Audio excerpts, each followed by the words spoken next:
The stage lights dim in Austin, Oh, Texas. I can picture it. The crowd roars as a familiar, pulsing beat drops.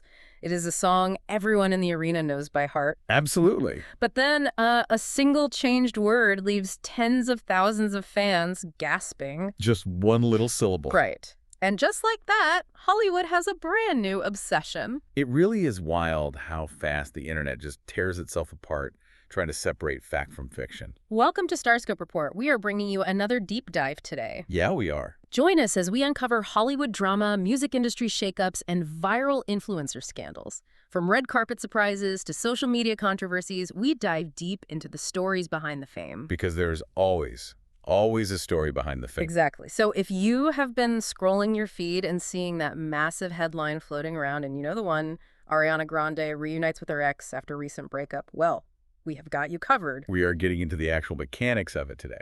We really are. Today, we are unpacking the sudden, quiet end of Ariana's 3-year relationship with her Wicked co-star, Ethan Slater. Which is a whole situation on its own. Totally.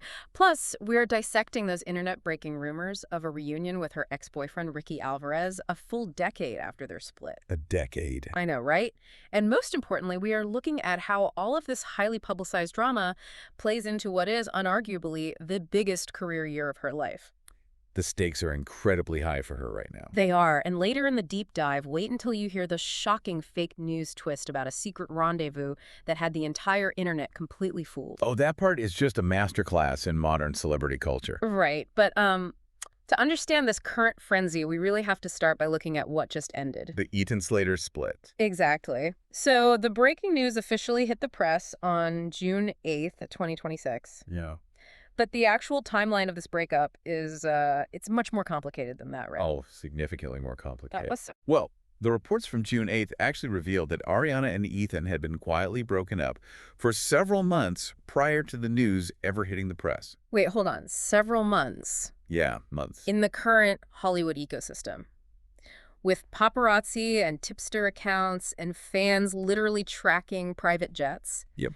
How does arguably the biggest pop star on the planet hide a breakup for months? I mean, it requires an incredibly tight inner circle. Right. And honestly, a highly disciplined PR strategy. Keeping it quiet wasn't just about privacy. It was about narrative control. Which makes sense. Multiple sources emphasized that the split was completely amicable. They apparently gave the breakup careful consideration, decided to go their separate ways, but they remain friends. So no big blow up. No, not at all. Her team essentially wanted to decouple the breakup from her upcoming professional projects. They were really insisting that her recent music was not inspired by the split. Okay, I want to bookmark that music climb because we are definitely coming back to that. Oh, we have to. But you can't really understand how this relationship ended without looking at how it began. Right, the Wicked set. Exactly. It is deeply tied to their environment. They met on the set of the Wicked movies in London. Yeah? And the relationship went public in July 2023, right on the heels of the ends of their respective marriages. Ariana separating from Dalton Gomez, and Ethan separating from Lily J. Right. They were both living in London, oceans away from their normal lives, filming these massive, immersive musical adaptations. It was a huge production. Huge! Oh. And we have to remember the sheer scale of Wicked. This wasn't just a standard movie shoot. This was a monumental, all-consuming project. Right. It required them to essentially live in an alternate, highly theatrical reality for an extended period. And we actually saw that reality immortalized on her 2024 album, Eternal Sunshine. Yes, the audio diary. Literally, if you listen to a track like Supernatural, it is this clear, dreamy nod to their magical Ozian romance. And then there is the song Hampstead, which highlights the specific London neighborhood where they lived together while filming. Right. The musical evidence is basically a geographic map of that specific time. Exactly. But then, the bubble pops. It always does. The reported catalyst for the split is the classic, undefeated heavyweight champion of Hollywood breakups. Divergent career demand. Yes. Busy schedules. And think about the psychology of that transition. Yeah. Once the intense filming period and those initial press runs ended, they had to return to their individual, highly demanding careers. Right. The proximity they enjoyed in London and then later New York simply wasn't sustainable once they had to step out of that shared vacuum. And we saw the physical proof of that distance recently, too. We did. Ethan was notably absent from the opening night of her Eternal Sunshine tour in Oakland, California. Which fans definitely noticed. Of course they did. I keep thinking about this, like the ultimate summer camp bubble or like a study abroad romance. Oh, that is a great analogy. Right. When you are isolated together, creating something magical in this alternate reality, the connection feels invincible. But then camp ends. Yeah. Was this split just an inevitable reality check once the Grinda bubble popped? I think so. But let's take your summer camp analogy a step further. Okay. On a study abroad trip, you don't have to worry about the logistics of a global stadium tour That is true. or coordinating with a massive team of executives. The Wicked set provided a sterile, supportive vacuum for them to bond. But the real world has gravity. Heavy gravity. Right. The fact that sources specifically noted they gave the split careful consideration shows a very mature transition out of that environment. So they didn't have a messy fallout. No. They simply realized the logistics of their real lives didn't align with the bubble they had created. Okay, so Ethan is out of the picture. But if you think that's where the drama ends, stick around. Because it really doesn't. No, it doesn't. What happened next down in Texas is where the narrative completely spins out of control. Oh, the lyric change. Yes. Let's set the scene. It is June 24th, 2026. Ariana is on stage performing her defining 2018 anthem, Thank You, Next. That's an iconic song. The track where she literally name drops her exes. And she intentionally changes the lyric about her 2015 ex-boyfriend, Ricky Alvarez. A lyric change that immediately set the internet on fire. The original lyric goes, wrote some songs about Ricky, now I listen and laugh. Right. But in Austin, with all those cell phones recording every angle, she's saying, wrote some songs about Ricky, now they still kind of slap. Oh, no, they still kind of slap. Yeah. It is a brilliant, subtle revision. It takes a line that was originally a bit dismissive, right? Like laughing at her past work. Yeah, totally. And turns it into a confident nod to her own musical legacy. She is saying, actually, those songs hold up. But of course, the internet didn't view it through the lens of musical pride. They never do. They saw it as a massive neon flashing clue. Because the very next day, on June 25th, just ahead of her 33rd birthday. Ariana is photographed having lunch with Ricky Alvarez. Exactly. Smiling, getting food at the high-end Nada Cantina in Austin. We should note the context of that lunch. Right, it wasn't a secret date. No, they were accompanied by music video director Christian Breslauer. Oh, okay. And the restaurant owner even spoke to the local paper, noting that Ariana was incredibly friendly with the staff and taking selfies with fans. So very public. Very public, very relaxed daytime outing with a group. But the internet took that photo, combined it with the lyric swap, and completely lost its collective mind. Completely. And this is where I need you to explain the mechanics of what happened next. Because it is a textbook fake news phenomenon. It really is. What's fascinating here is how digital audiences are desperate to project romantic narratives. Right. A fabricated post went incredibly viral on X. The app formerly known as Twitter. Right. And this post falsely claimed that TMZ was reporting a secret Los Angeles rendezvous was scheduled between Ariana and Ricky. Which is the exact opposite of reality. The exact opposite. TMZ's actual reporting stated explicitly that there is absolutely nothing romantic going on between them. Right. They're just friends celebrating her birthday. So how does a completely fabricated screenshot beat out the actual journalistic truth? It comes down to algorithmic rewards. Okay, explain that. Digital fandoms operate in echo chambers.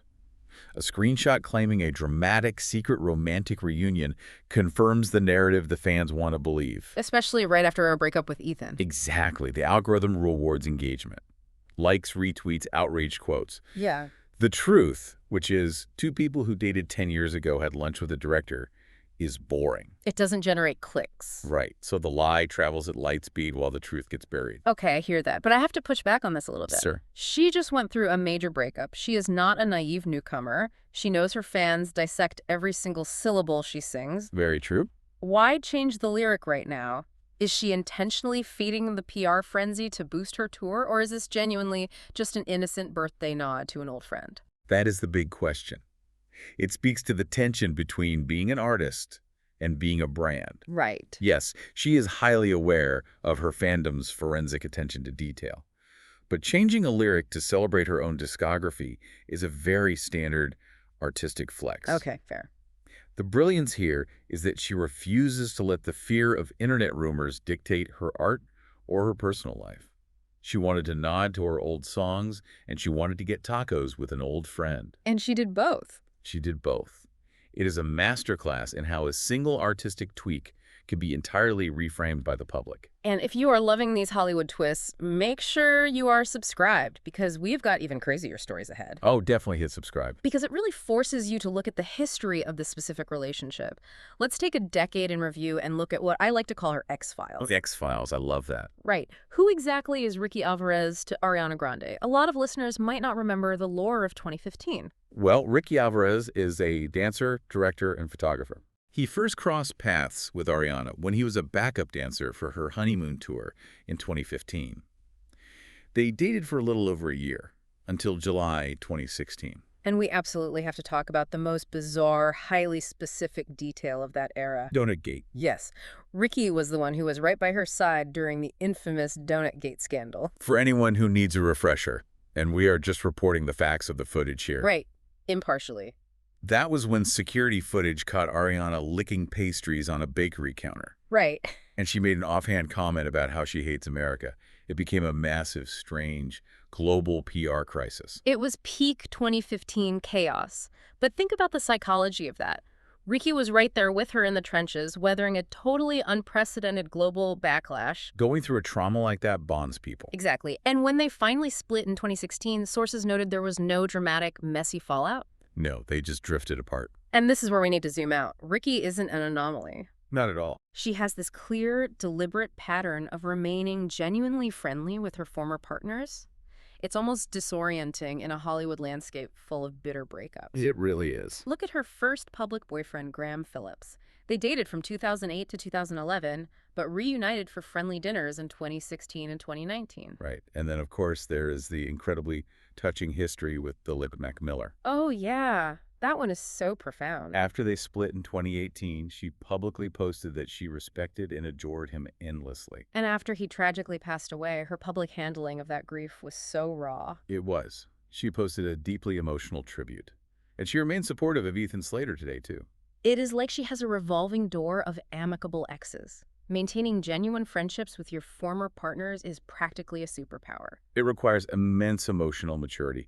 It shows a profound level of ongoing care for the human being, separate from the romantic title. Which completely recontextualizes that lunch in Austin. Exactly.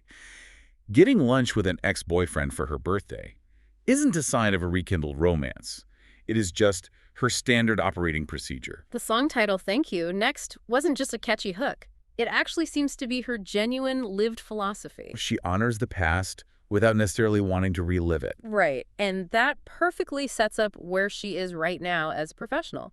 Because while the internet is obsessing over a lunch order with the guy she dated 10 years ago, Ariana Grande is quietly orchestrating an absolute career juggernaut. She just turned 33, and this is undeniably the biggest career year of her life. Let's look at the slate, starting with the music. She is headlining the Eternal Sunshine Tour. Her first concert tour in 7 years. Yeah, and she is dropping a brand new album titled Petal on July 31st. July 31st. The sources say Petal explores themes of personal growth, deep healing, and letting go. Okay, but this is where I need to bring back that claim from her PR team. The publicists are insisting her recent music isn't about Ethan Slater. Right. But the lead single for this upcoming album, Petal, is called Hate That I Made You Love Me. That is an incredibly evocative title. With a title like that, how can sources claim it isn't inspired by the breakup? That feels like textbook PR doublespeak. Oh, it's definitely PR doublespeak. Right. If we connect this to the bigger picture, when sources say the music isn't quote-unquote about the breakup, they're usually trying to protect the ex-partner from toxic scrutiny. Ah, trying to shield Ethan from the fandom. Exactly. They try to separate the private human from the public art. But when an artist writes about healing while actively going through a breakup, those emotional themes inevitably bleed together. The fans are going to treat the album Petal like a forensic crime scene anyway. Of course they will.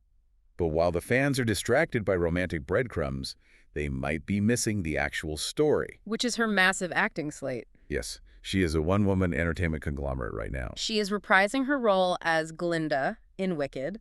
For good, she is appearing in American Horror Story, Right. and she is starring in a new comedy called Focker-in-Law.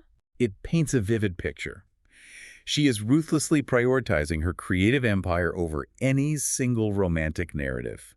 So, to bring this all together, we have unpacked the amicable bursting of the Wicked bubble with Ethan Slater. We did. We examined how a single changed lyric ignited a fake news frenzy about Ricky Alvarez. Did really good. And we explored the reality beneath the gossip.